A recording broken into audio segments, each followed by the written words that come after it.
Look at that. That is a lime green garter snake. That is cool looking.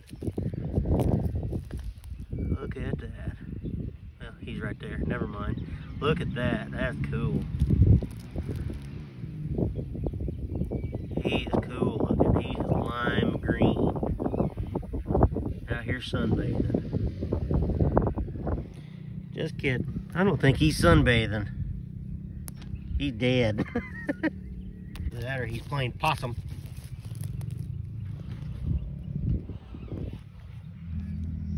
He's playing possum really good.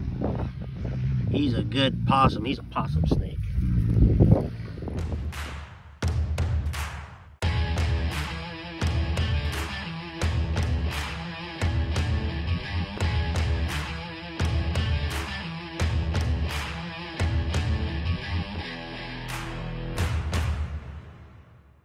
Oh yeah, my finger on my right hand is getting a little bit better. Look at that. Steady as a rock. Yeah, but I shoot with this hand.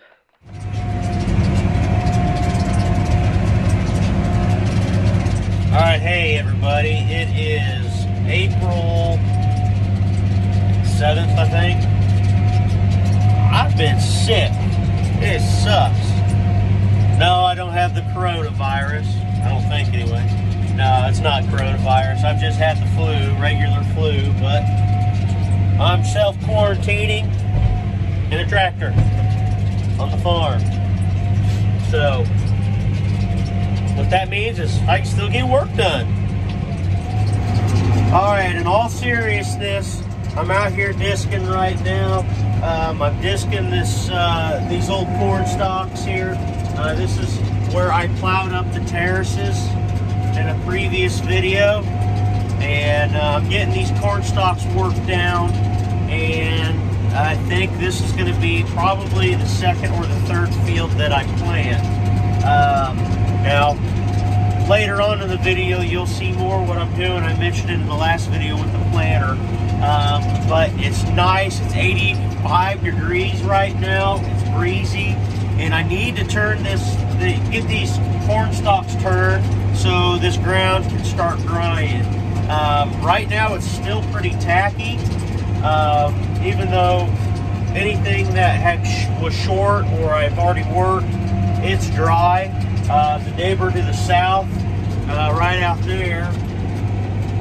there, he's actually disking his big field that he's got, and we're going to be getting ready to maybe spray some liquid calcium, liquid lime on this ground and the rest of the farm here. Maybe tomorrow. Tomorrow is going to be Thursday, so we're going to start that then, or possibly Friday. I'm getting the trailer and all that set up today too. So stay tuned. I've got quite a bit going on yet today. But like my old gunnery sergeant said when I was in the Marine Corps, he'd have a saying: life sucks, get a straw. Suck it up, buttercup. So that's what I'm doing. Some things you never forget.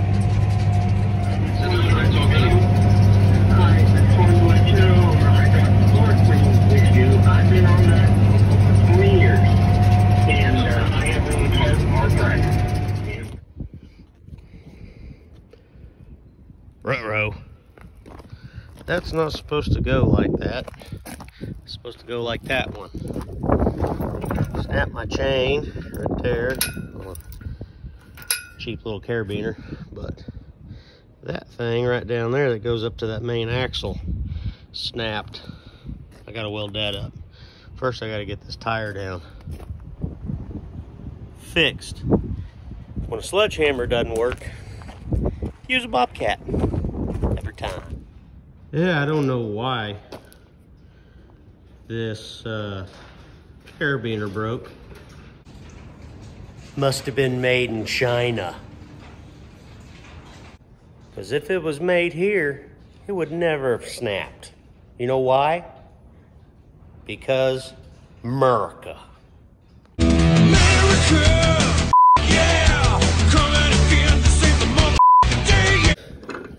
All right, so as you can tell, this is supposed to go up like that. So I'm gonna take that off, weld it up. I'm gonna get that thing just like new. All right, got it out. Got it out with some good old fashioned American ingenuity. America, yeah. All right, so this is the stabilizing bracket that broke, and this is what I'm gonna weld. So it's been welded a time or two. I'm gonna see if I can clean all that up. Now, it's been said from people that know that I could be the greatest welder on the face of the planet. I mean, I'm not being braggadocious or anything, but that's just the kind of burden that I have to deal with every single day. You're an idiot! All right, it's kind of breezy here, but I'm still gonna try to spray. It's running about 20 miles an hour. I've got this white cloud liquid calcium, and that's what I'm gonna spray to use to raise my pH on my soil. So got the chemical load. I still got to strap that down, get the pump and all the lines all hooked up, and then we're gonna start spraying. Right, so there was a change of plans. I got the trailer loaded, the pump loaded, the lime loaded on the trailer, fired up the sprayer, and it must have froze. We had a couple issues with parts that froze.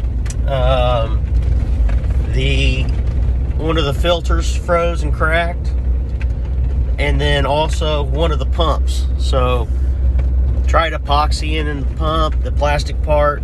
It might work, but I'm not going to be able to get it to test until tomorrow once that epoxy cures. I ended up picking up a new filter and put that on. That took a while, and then got a new, also for that compressor line, there was a 1/4 inch nipple that broke too. So I got that fixed and it's ready to go. So tomorrow it's gonna be a busy day. Got a lot going on, and in the morning I'm gonna have all 3 kids with me, so it could be interesting. So I may not get a whole lot done. It's supposed to rain Saturday now. Rain, thunderstorms on Saturday night, so I'm gonna try to work as long as I can tomorrow and get as much as I can done for the rain. So I'll see you guys tomorrow.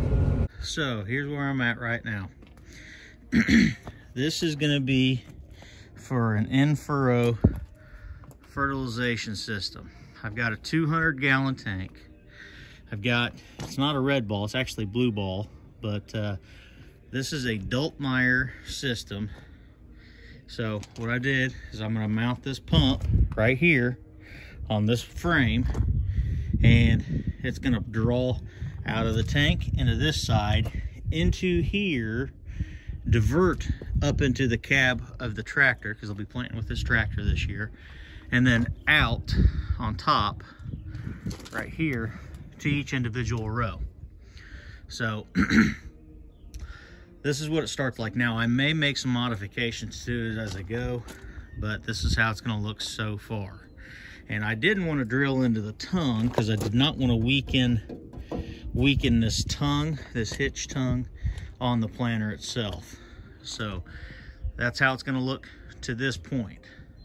So it's a 6-row John Deere 7000 planter with a Dultmeier fertilization system. And there's the pump number, and I got it into a kit. Now this kit cost right about $850, I want to say, plus the cost of the tank, which I picked the tank up used at $200. Brand new, you can pick up a 150-gallon for right around 160, 180 bucks. 200-gallon tanks are running about 300 bucks. So that's just a generic cost to where it's at. Now, I also have a 2-inch fill here on the back that all I have to do is open and close it to my fertilizer pumps. And when I say fertilizer, I'm running big yield products in furrow fertilization and with a little bit of sweetener in there. So, and how I'm going to do that is I'm just going to come here with the hoses. I'm going to run in between back here, and then I'm going to dribble it right before the closing wheel into the furrow. And that's what it's going to look like. So I'll show you what I'm going to do here as I go along, if I don't cover up the camera with my hand. And I'm making a couple brackets for the inside of the tractor and fabricating a couple brackets. In case you don't know, when you're running a grinder with the cutting blade, the sparks are hot. Case in point, I burn a hole in my hoodie. So be careful. All right, so this is where we're at now. I've got the lines run out of the tank. This is half-inch line coming out of that valve into this filter. I just have a U-bolt here. I went ahead and drilled into the side up towards the top where hopefully it's still supported and doesn't eventually crack or anything like that. But I wanted to go on this side rather than the tongue side, so hopefully that's a little sturdier, because these tongues have been known to crack and break away from the tractor when you're planting. Out of the filter into the pump, and out of the pump into this diverter. This is a T. This line goes into the cab of the tractor for the pressure gauge, as I'm making the bracket for, and up in here to this meter. So from out of the meter, we'll go to the back of the row units, and I've yet to do that.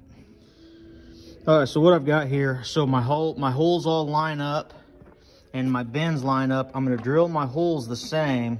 This is to go down on the bracket that's the flat part inside of the tractor. This is going to get a 90-degree bend, either this way or that way. I don't know which yet.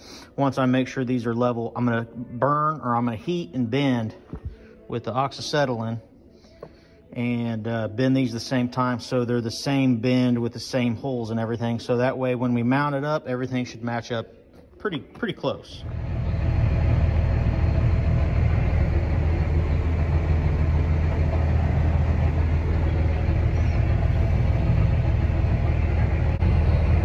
Don't you love it when people are trespassers, and not only are they trespassing, then they come out here and tear your fields up with compaction and, you know, just the complete disregard of, you know, things that you're doing and other people's livelihood. This is one of the worst things I hate about people in society. They're just generally pieces of crap. And maybe that's pessimistic of me, but they only care about themselves. They don't care about how their actions might impact other people. Like going mudding out in somebody else's field. People are stupid.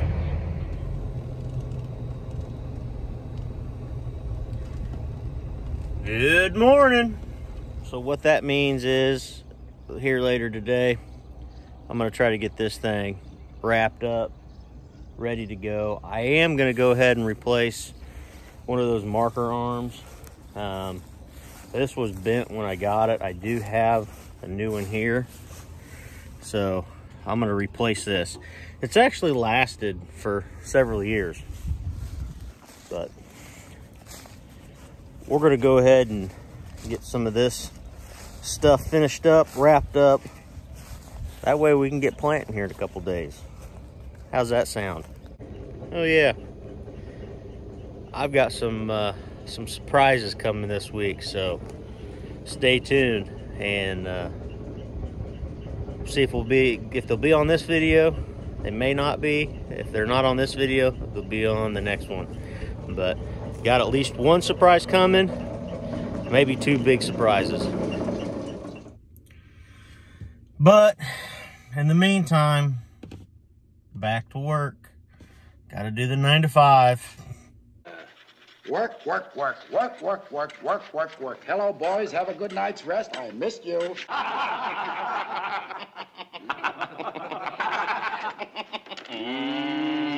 All right, so what we're gonna do first is we're gonna get all these lines ran to this metered ball system, and we're gonna run those to the lines to each individual row.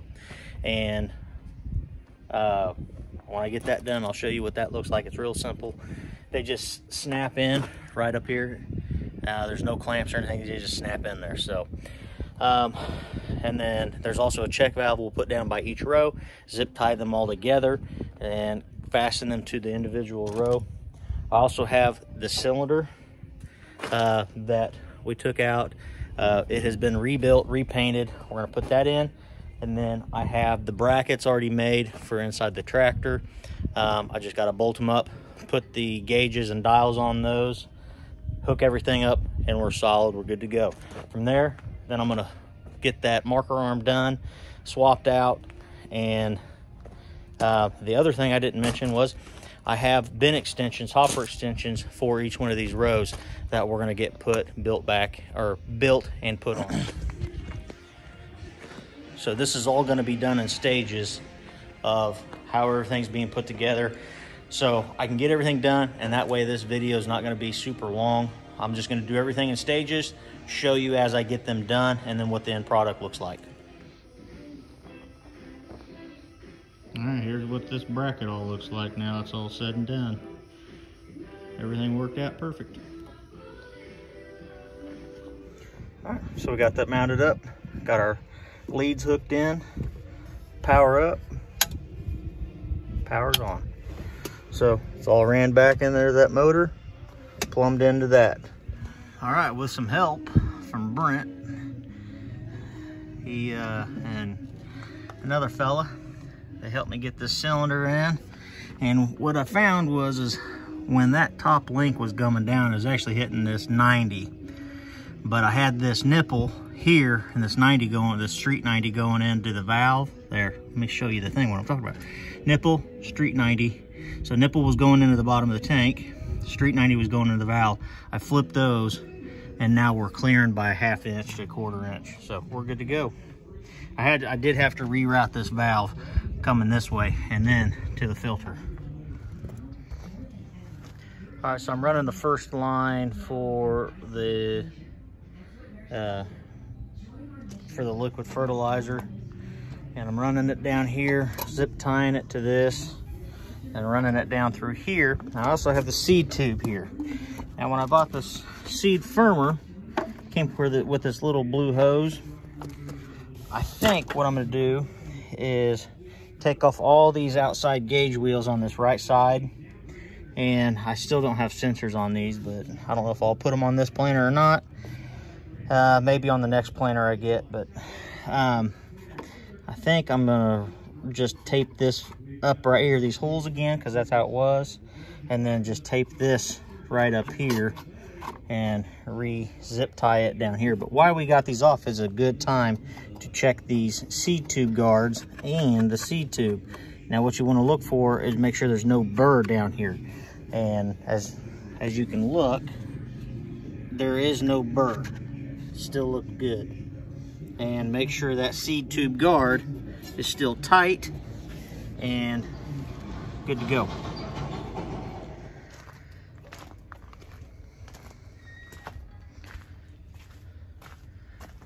All right, it's all plumbed up. I do have one more zip tie I gotta clamp up there, tighten that up, clean that up a little bit. Everything is ran. Each row has its individual line. It comes down, and they provide you with zip ties. So find a place to zip tie it. I'm gonna move this one, shorten this one up so it's away from this spring and this chain. It goes here, goes from here into this check valve with a reducing orifice, okay? So that's they have different size orifices to allow different amounts of product out. It comes back, I've got it zip tied on 3 of these. I've got it right here. On the other 3, I've got them right here. This one is probably where I'll be end up putting them. and then it goes down here to this point, which this does not move when your firmers go through. So that is going straight down where that seed firmer is. Now these, I've got these on these seed firmers. These are all plugged, these are ruined. So we won't be using these on every one of them. But every row is set up exactly the same.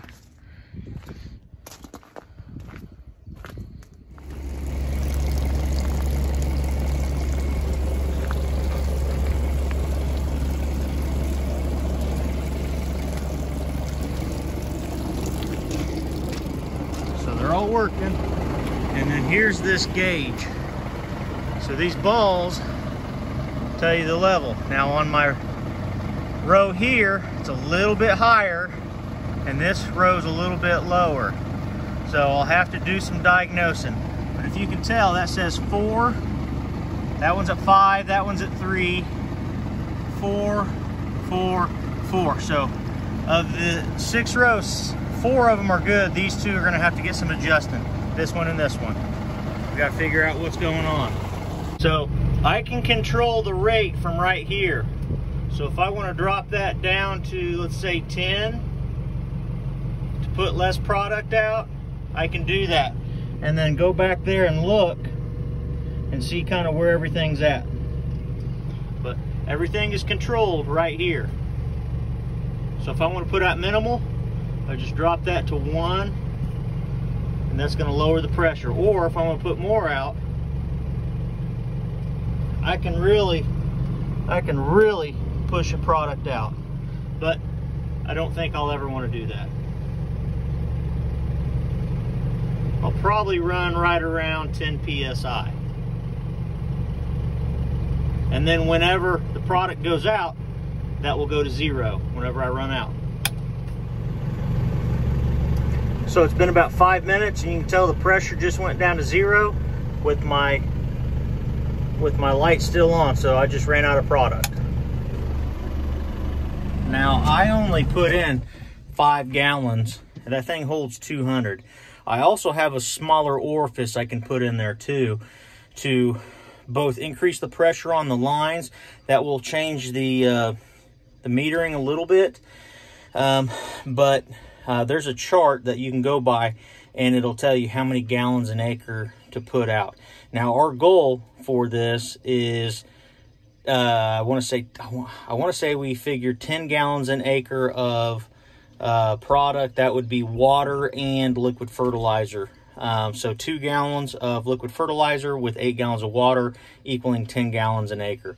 So we're gonna have to do a little bit of calculations and adjustments to get exactly where we want, and then we're going to test it. Now, being straight water, it is going to fluctuate a little bit. It's going to run a little bit higher because there's not the viscosity of the product that's in there as well. Now, we do have a little bit of tinkering to do, but we'll get there. So we've got a couple more things yet to do on the planter. I'll probably stop this video right here because I don't want it to be too long. I'll get this posted this weekend. It is Friday, the 24th or 25th. We did get some rain today, and we got about a ½ inch. So next week's supposed to be in the low 80s. I'm thinking we're going to get to be planting maybe towards the end of the week next week. So we're about ready to go. And the surprises, they didn't come this week. I talked to them. At least one of them will be here next week. So it's gonna be a good one.